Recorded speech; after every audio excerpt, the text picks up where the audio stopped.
Assalamualaikum warahmatullahi wabarakatuh. Kembali lagi ke saya.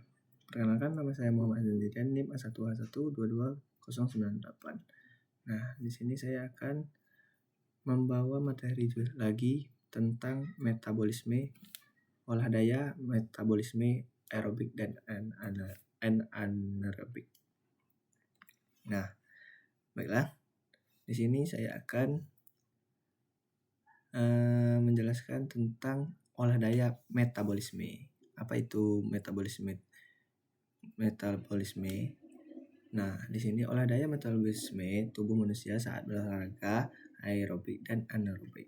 Nah, di sini ada pun penjelasannya. Yang pertama itu definisi olah daya metabolisme. Ada juga ergosistema saat berolahraga, kriteria olahraga aerobik dan anaerobik, olah daya metabolisme anaerobik dan aerobik. Nah, baiklah, di sini saya akan menjelaskan sedikit tentang metabolisme. Definisi olah daya metabolisme. Metabolisme itu, nah di sini definisi olah daya metabolisme terbagi menjadi 3. Pertama, metabolisme, anabolisme, dan katabolisme. Nah, di sini metabolisme itu keseluruhan reaksi kimia di dalam tubuh. Kalau anabolisme itu perubahan senyawa sederhana menjadi senyawa kimia kompleks. Nah, kalau katabolisme itu adalah reaksi perpecahan atau pembongkaran sel senyawa kimia kompleks menjadi senyawa sederhana.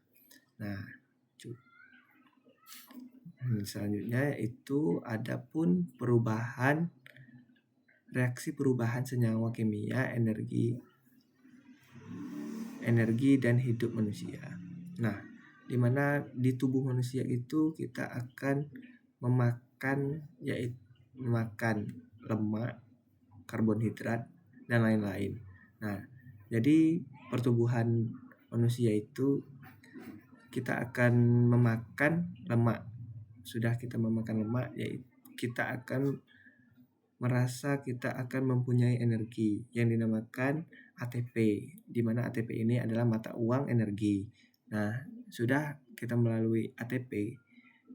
Di dalam ATP kita akan mendapatkan limbah kimiawi, yaitu karbon dioksida air dan panas.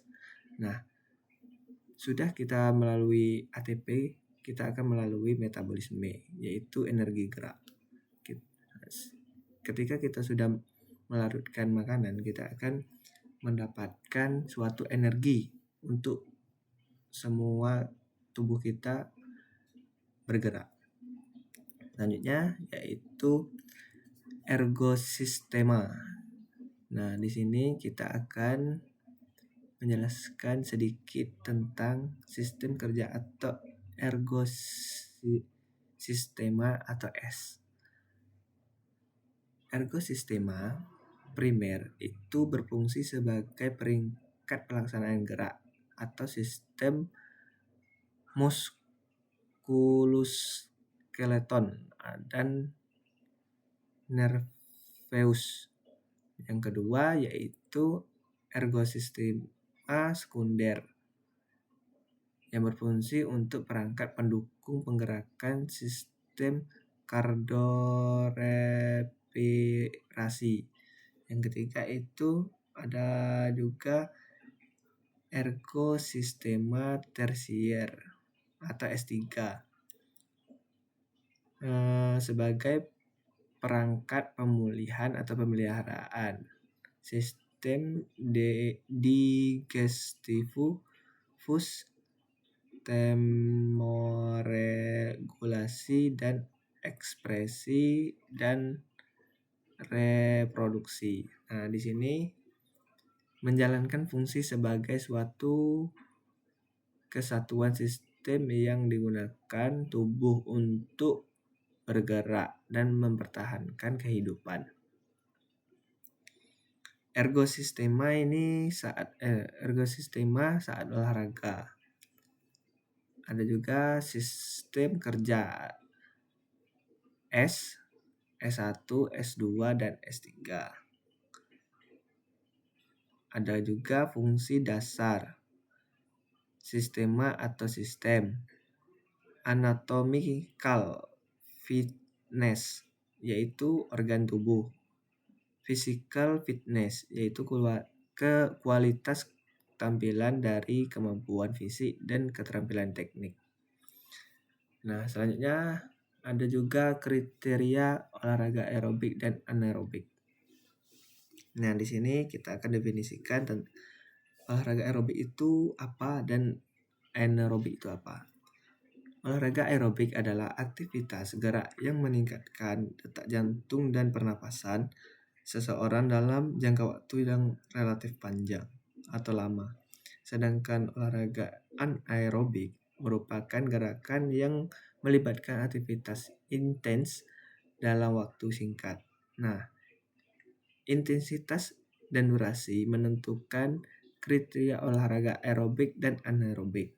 Dengan intensitas rendah dan durasi lama, maka olahraga dominan aerobik dan anaerobik, dan sebaliknya olahraga dominan anaerobik intensitasnya tinggi dan durasi pendek atau panjang.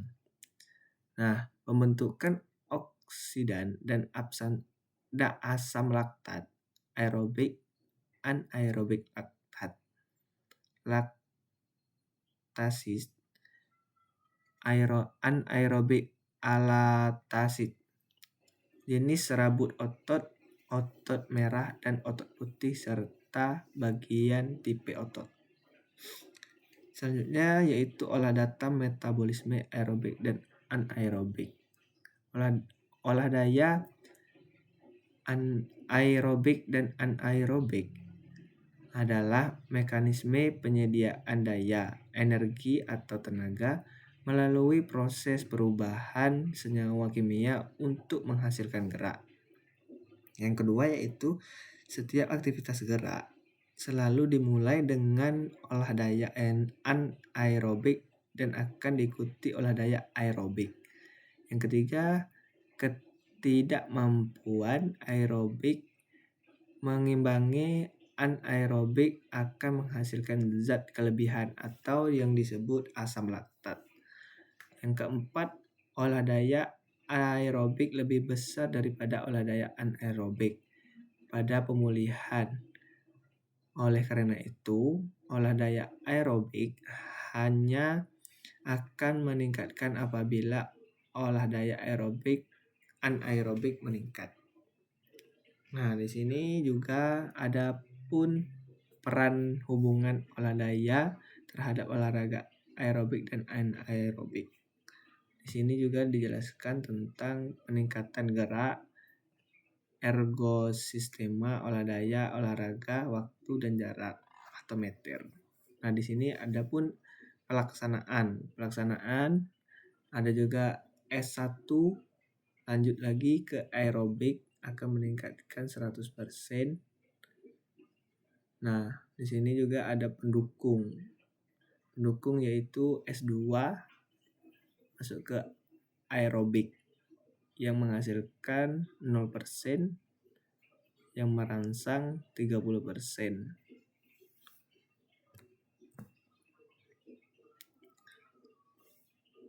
Mungkin itulah yang dapat saya sampaikan. Saya mohon maaf jika ada kekurangan, saya mohon maaf. Saya akhiri. Wassalamualaikum warahmatullahi wabarakatuh.